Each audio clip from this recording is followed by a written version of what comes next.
Now onto the machine itself. This is it right here. It's a bit in need of a retrograding, I think, but other than that, it's complete. If you're wondering why my keyboard is taken apart, that's because the little legs inside are 35 years old and the sponge is dried out. Anyways, I'll get to refurbishing that later, but for now the machine is working. It is, like I said, 35 years old. The production date, I believe on the box it says October 1983. There are components inside that have different dates, so this looks like it was assembled from various stock, because the dates of production, the screen for example, I believe is April. The keyboard is a Keytronic keyboard actually, August 1983. So actually the machine itself was designed by the same guy who designed the Lisa, and you can see there's several similarities between that machine and this one looks wise, and it's probably from the same era. Other than that, the quality of the machine is very good. The keyboard, I've taken it apart, so it's in multiple pieces here. The backing is metal. The front cover is of a very good quality plastic, very hard.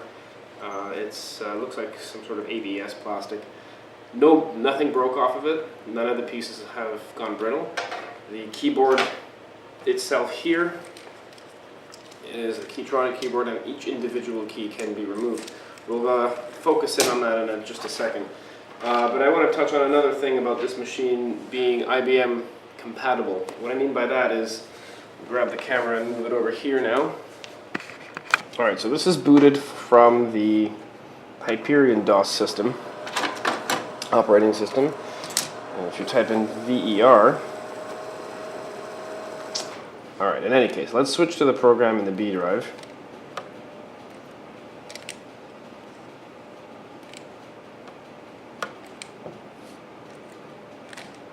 Directory list there.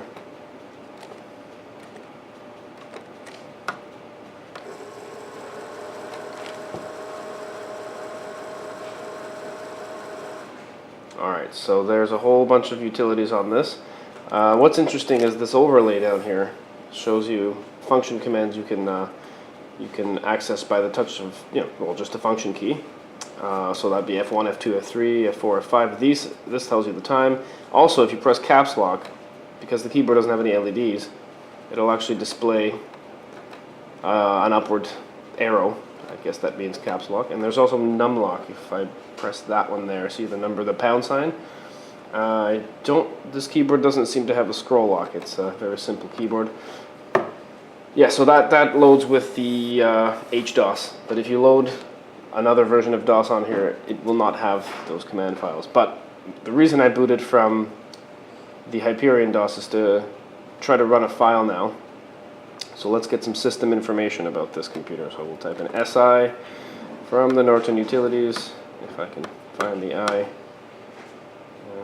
This looks like it, yeah. So you get that kind of stuff there. It looks like it tries to find some information about it, and then I believe it gets a memory address error and perhaps goes into the video section, addresses some memory in there, and then this is what you get. So yeah, IBM compatible. Let's try now the same thing with a DOS boot diskette, and we'll run the same command, SI.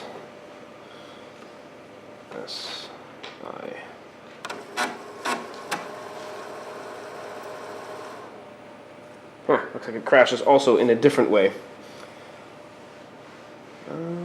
Configuring, I can barely make that out. Now, not to say that all the programs run that way. So, for example, I'm going to leave the DOS boot disk in there and run Win, Lose, or Draw.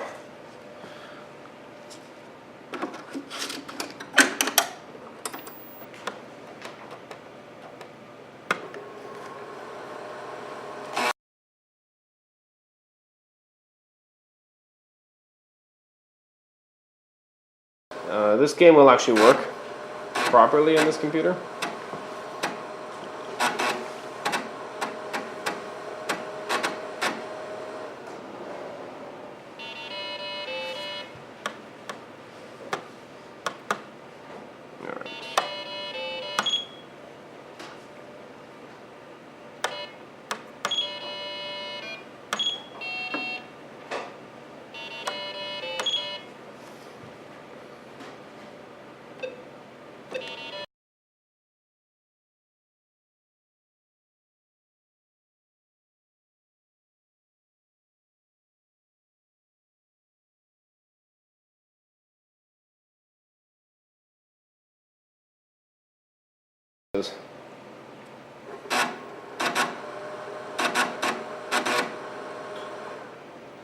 Alright, press enter to begin. What is this? A flame? Yeah, good luck typing that now with this keyboard. Alright. Not FU. Fire.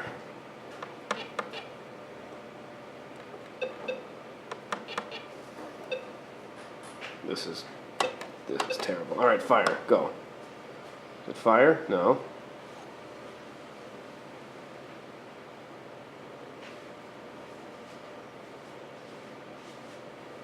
What the hell is this? A thorn? A thorn in my side. Okay, yeah, I'm not going to type that. That's what it is. Anyways, it just goes to show. I mean, the actual image is pretty crisp. It's pretty stable and straight. There's not too much burn-in. There's a little bit of character burn-in there. You can't really tell too much. Yeah, thorn in my side. Alright, which this computer is a little bit, actually. So let's try the same thing booted from the DOS-H diskette.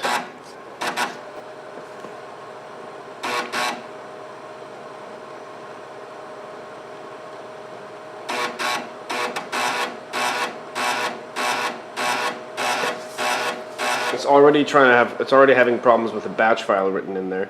The same error that we got, the disk error, that's known to me on other computers. It's not this computer's fault, and you get something like this. Yeah, so again, I think it's trying to address some sort of memory space that's not mapped out to it. We'll do one more thing. We'll put Wheel of Fortune in. I can tell you that on the DOS version, the real MS-DOS boot version of this computer, it does work with the letters are all artifacts. I'm not going to bother showing you that. But in this case, let's see what the proprietary HDOS software does to it. And this was the problem that Bytec were having at the time of the fall Comdex in, I believe it was Arizona, when they debuted this machine, that it wasn't fully IBM compatible. A whole bunch of vendors came up and brought their disks with them and said, hey, let's put these in and see if it works. And yeah, it didn't. So it doesn't seem that they fully fixed that problem. So aside from, oh crap, aside from Canadian protectionism and economies of scale and all that other stuff that I've covered before, the thing that they could control is IBM compatibility, and as you can see, not really IBM compatible. I'd love to get a hard drive working on this thing, and run Windows 3.1, or well, maybe not 3.1, maybe like 3.0 or 2.0 off of this. See how well that fares. All right, win, lose, or draw. Wait, no, this is Wheel of Fortune. Luckily, I can reuse two of the keystrokes. Wheel of Fortune. Fortune, fortune, fortune. There we go.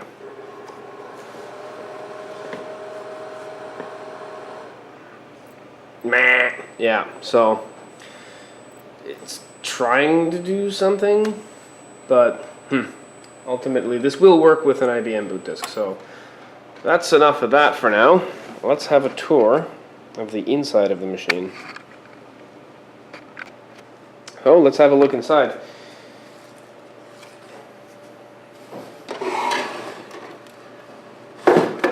So normally the keyboard tucks away under here. They've actually provided a nice little window which you can disconnect the RJ11 type switch. It's just a phone cable, looks like an RJ 6-pin proprietary. Anyways, the keyboard is actually fairly nice and has survived well, other than the stupid foam parts. So this overlays on top of this like that, and then all that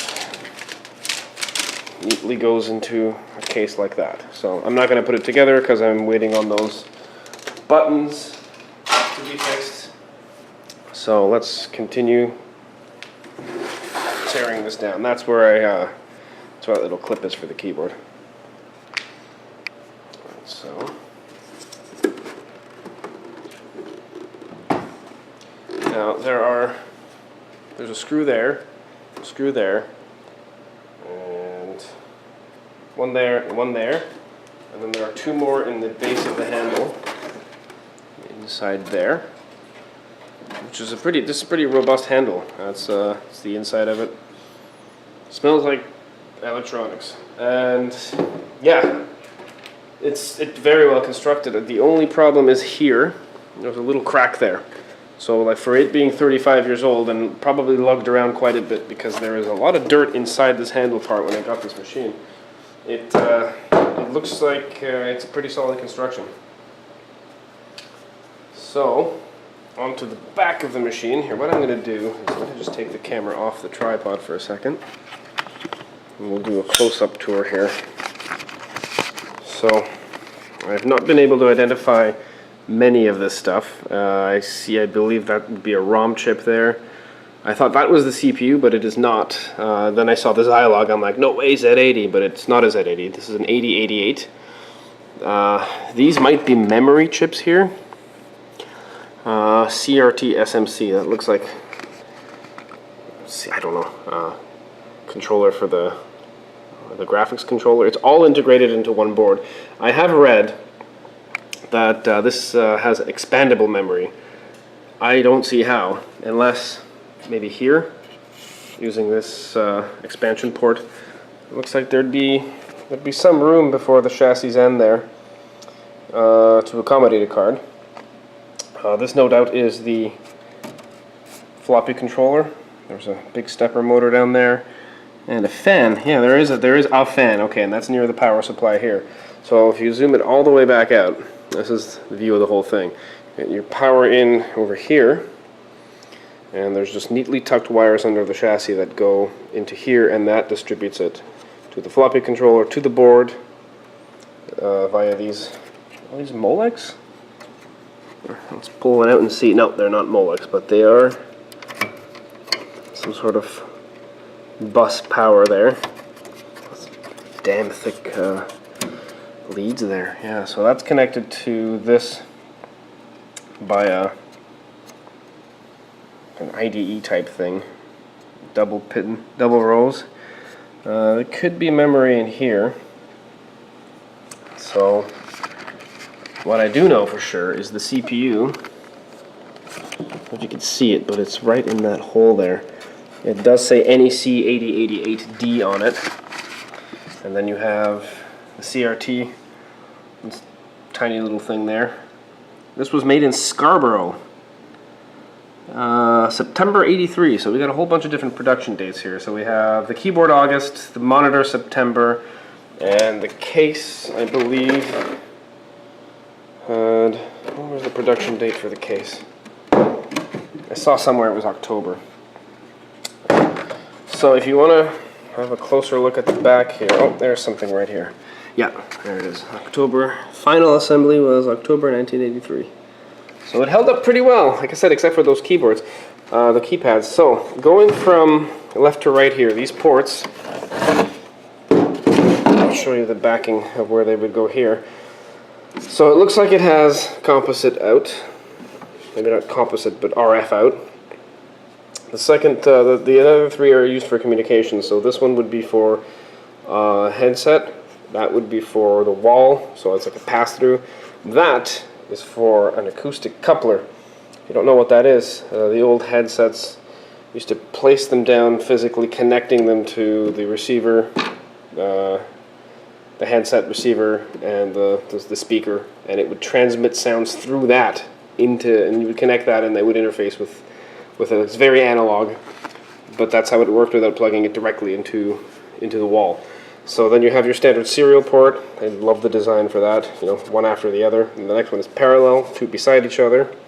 And this looks like an expansion to like a network almost to connect it to other Hyperion computers. I'll have to look at the manual for that to be sure. But yeah, so that's basically what is inside one of these machines. So on to the accessories. Model 4001 was a heavy wheeled enclosure with barn doors on the side that connected 1 or more Hyperions to it. It can house a hard disk, additional memory, and other peripherals. I had the pleasure of wheeling this thing out. It must weigh at least 50 pounds. Drives were, from what I gathered, about 5 to 10 megs in size. George Brown College here, it's a local college network here, used an array of these systems together in the 80s. That's where this actual pictured unit came from. The HDOS itself versions continue to evolve. I have heard that there is up to version 3. I can confirm 2.11 in July of 1984 as pictured here. There was talk of a color Hyperion machine. An employee of Comterm I was talking to did mention that he did see a prototype that was color. But for now, these are the only accessories I could track down at the time of filming. There's a little Hyperion pin there.